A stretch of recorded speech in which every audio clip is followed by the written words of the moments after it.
प्यारे विद्यार्थियों, आप सभी को मेरा नमस्कार। मैं डॉक्टर नेमीचंद कुमावत, सहायक आचार्य हिंदी विषय, राजकीय महाविद्यालय की आपके इस बीए पार्ट द्वितीय वर्ष के हिंदी साहित्य के द्वितीय प्रश्न पत्र की आज की इस ऑनलाइन कक्षा में मैं आप सभी का स्वागत करता हूं। प्यारे विद्यार्थियों, जो हाल ही की जो 2-3 ऑनलाइन कक्षाएं हुई थी, जिसमें हमने रक्त ध्वज नाटक पर विस्तार से चर्चा की थी। महर्षि दयानंद सरस्वती विश्वविद्यालय अजमेर के बीए द्वितीय वर्ष के हिंदी का जो पाठ्यक्रम निर्धारित किया गया है, इस द्वितीय प्रश्न पत्र में 3 पाठ्यपुस्तकें लगी हुई हैं। एक पाठ्यपुस्तक है एकांकी संग्रह, जिसमें 6 एकांकियाँ संकलित हैं। दूसरी पाठ्यपुस्तक है निबंध संग्रह है, जिसमें 11 निबंध संकलित हैं। और तीसरी पाठ्यपुस्तक है नाटक रक्त ध्वज, जिसके रचनाकार डॉक्टर राजेंद्र मोहन भटनागर जी हैं। पिछले हाल ही की 2-3 ऑनलाइन कक्षाओं से हम रक्त ध्वज नाटक को पढ़ते आ रहे हैं, जिसमें रक्त ध्वज नाटक की मुख्य जो भूमिका लेखक के द्वारा जो लिखी गई थी, उस पर हमने विस्तार से चर्चा की। साथ ही रक्त ध्वज नाटक की जो मुख्य विषय वस्तु है, जो कथ्य है, जो कथानक हैं, उस पर भी हमने पिछली 2 ऑनलाइन कक्षाओं में विस्तार से चर्चा की थी।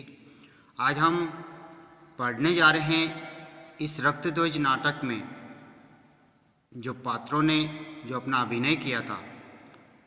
तो लेखक के द्वारा जिन जिन पात्रों की योजना की थी, कुछ पात्र ऐतिहासिक है और कुछ लेखक की कल्पना शक्ति की देन है। तो इस नाटक की पात्र योजना के ऊपर एक प्रश्न आता है, जिसके उत्तर को आज हम यहाँ विस्तार से पढ़ने जा रहे हैं। तो आइए एक बार पुनः मैं आप सभी का हार्दिक स्वागत करता हूँ। रक्त ध्वज नाटक के पात्रों के परिचय से संबंधित या पात्र योजना पर एक समीक्षात्मक प्रश्न आता है, और वो किस तरह का आता है तो देखिए, और किस तरह से आपको मुख्य परीक्षा में उसका उत्तर लिखना होता है। पात्र किसे कहते हैं? सबसे पहले तो ये देखिए, नाटक में पात्रों की क्या भूमिका होती है, इसके ऊपर हम चर्चा करने जा रहे हैं। रक्त ध्वज नाटक के पात्रों के परिचय से हम इसको स्टार्ट कर रहे हैं। जिन व्यक्तियों के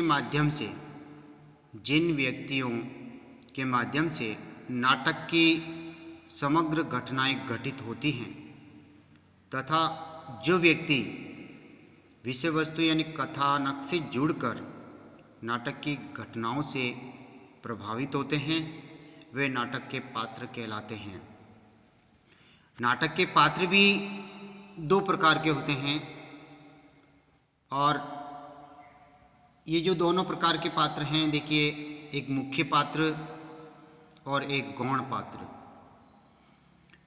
जो पात्र कथा वस्तु से अधिक जुड़े रहते हैं और नाटक में उनका अधिक महत्व होता है, वे मुख्य पात्र कहलाते हैं। इसके भी 2 उपभेद होते हैं, मुख्य पुरुष पात्र और मुख्य स्त्री पात्र। जो पात्र कथा वस्तु में घटित घटनाओं के बीच में उपस्थित होकर बहुत कम भूमिका निभाते हैं, जिनका महत्व भी कम आंका जाता है या कम होता है, उन्हें गौण श्रेणी के पात्र कहते हैं।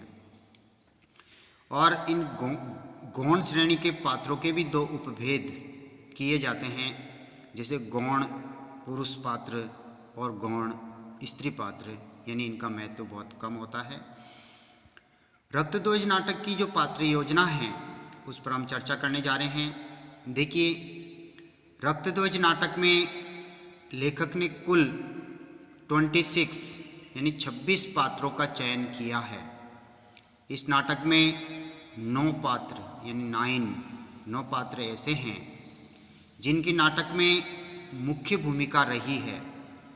उन्हें मुख्य पुरुष पात्र की श्रेणी में रखा जा सकता है, जैसे गोविंद स्वामी, जिनके इर्द गिर्द ये पूरी नाटक की कथा वस्तु केंद्रित हैं। गोविंद स्वामी ही इस नाटक के एक तरह से नायक हैं।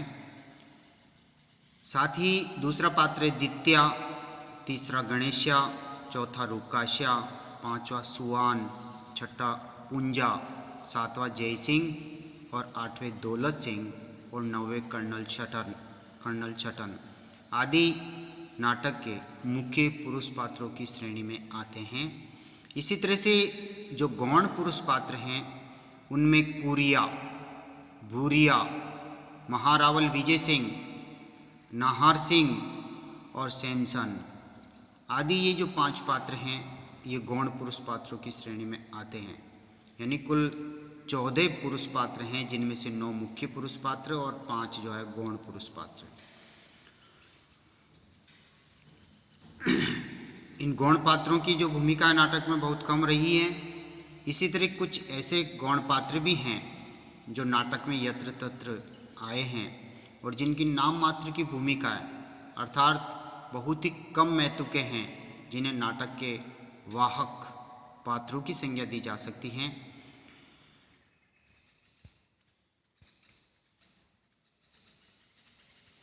नाम मात्र के पात्रों में सौभाग सिंह पहला सयाना, दूसरा सयाना, मंदिर का पुजारी, ढोलकिया, अहलकार, इलियट, कुछ व्यक्ति और जज ये नाम मात्र के पात्रों में आते हैं, जिनकी बहुत कम यानी नगण्य भूमिका होती है।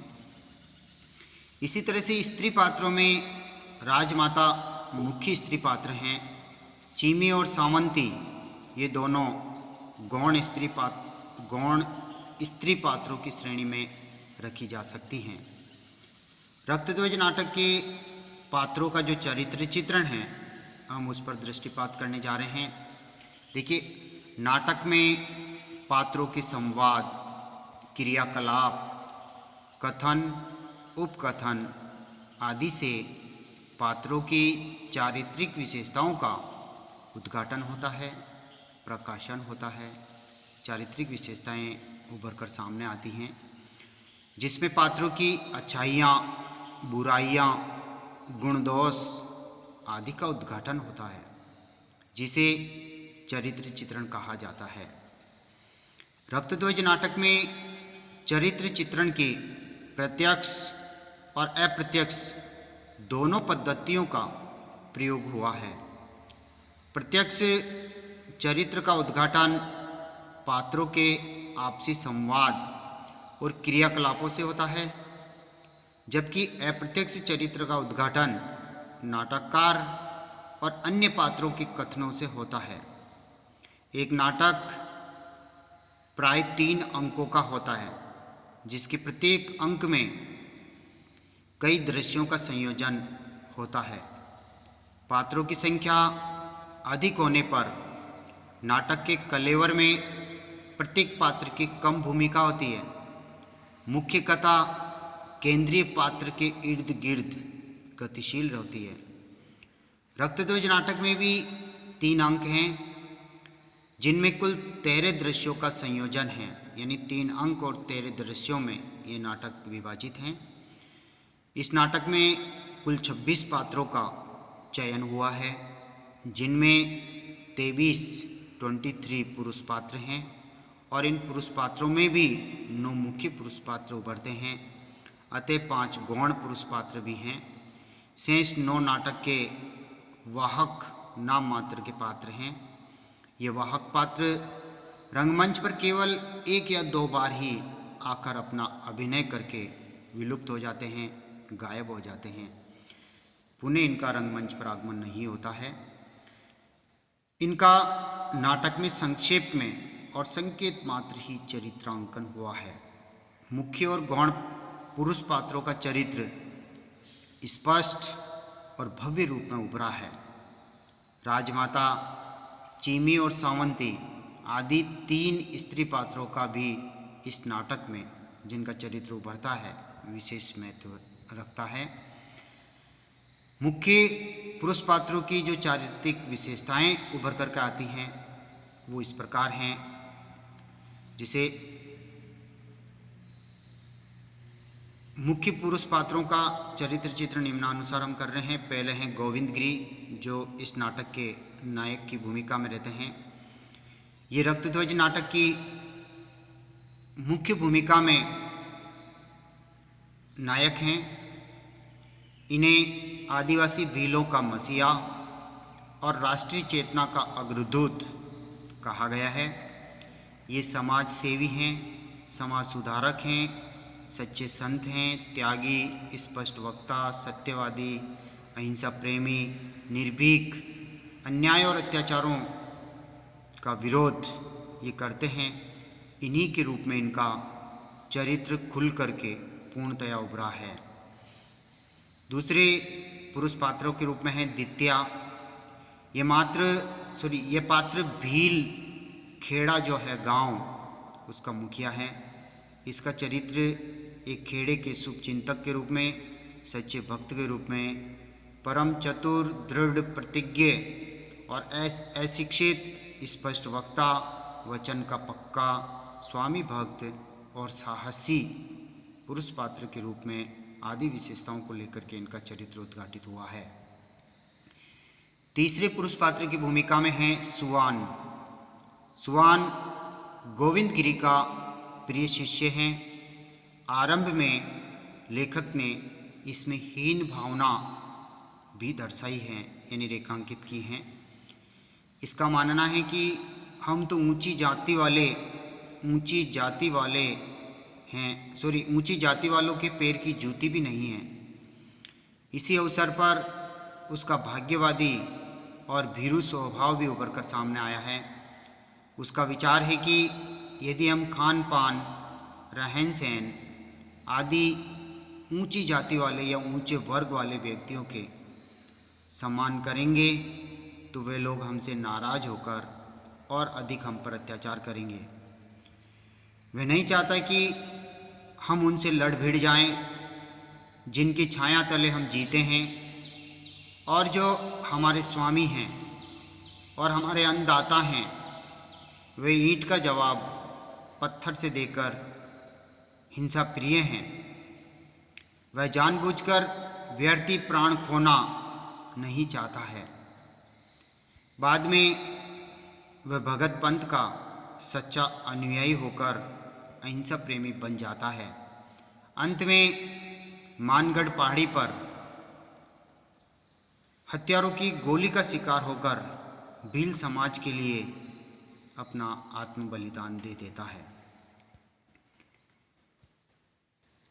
सुवान जो पुरुष पात्र हैं, उसका चरित्र संगीत का प्रशंसक, हताश व्यक्ति, अपनी वर्तमान स्थिति से असंतुष्ट, भाग्यवादी और पुनर्जन्म में विश्वास करने वाला, साहसी, वचन पालक और स्वामी भक्त के रूप में चित्रित हुआ है। चौथे जो पुरुष पात्र के रूप में उभर कर आते हैं वह है रुकाश्या। यह भी गोविंद स्वामी का अनन्य भक्त हैं। वह वीतरागी और संत स्वभाव का है। यह भी परम भक्त और अहिंसा प्रेमी हैं। ये पुरुषार्थ में विश्वास करने वाला, आशावान, दृढ़ प्रतिज्ञ, परम संतोषी और मानव समानता का समर्थक करने वाला है। स्पष्ट वक्ता के रूप में, साथ ही अपने धर्म और आज़ादी के समर्थक के रूप में इसका चरित्र उभरता है। पांचवें पुरुष पात्र के रूप में सामने आते हैं गणेशा। ये पात्र भी गोविंद स्वामी का शिष्य हैं। इसका चरित्र विकासशील रूप में अंकित हुआ है। ये भाग्यवादी हैं और गोविंद स्वामी के संपर्क में आकर अहिंसा प्रेमी बन जाता है। ये भी ऊंची बिरादरी वालों से लड़ना पसंद नहीं करता है। ये स्वामी भक्त हैं और स्वामी के प्रति अटूट श्रद्धा भी रखता है। मानगढ़ पहाड़ी पर जब भारी हत्याकांड में लाशों का ढेर लग गया था, तब वह गोविंद स्वामी के लिए प्राण देने के लिए तैयार हो जाता है। किंतु गोविंद स्वामी उसे आदेश देते हैं कि तुम जो बच्चे हैं उनको संभालो, जो घायल पड़े हैं उनकी मदद करो।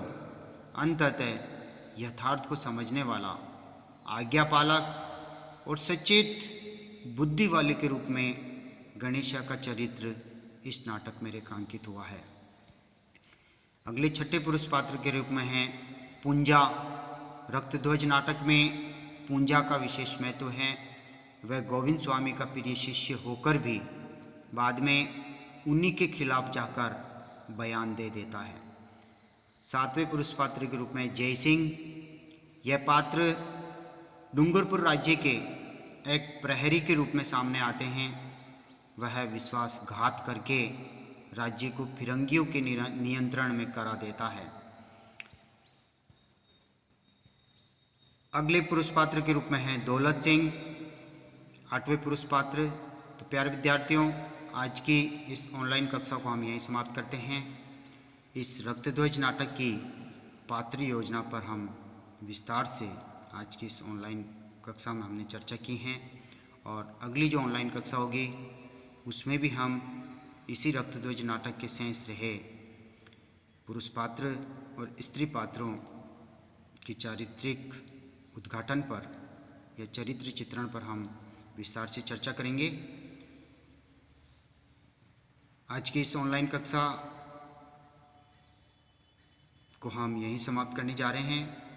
आप सभी को बहुत बहुत धन्यवाद। जय हिंद, जय भारत।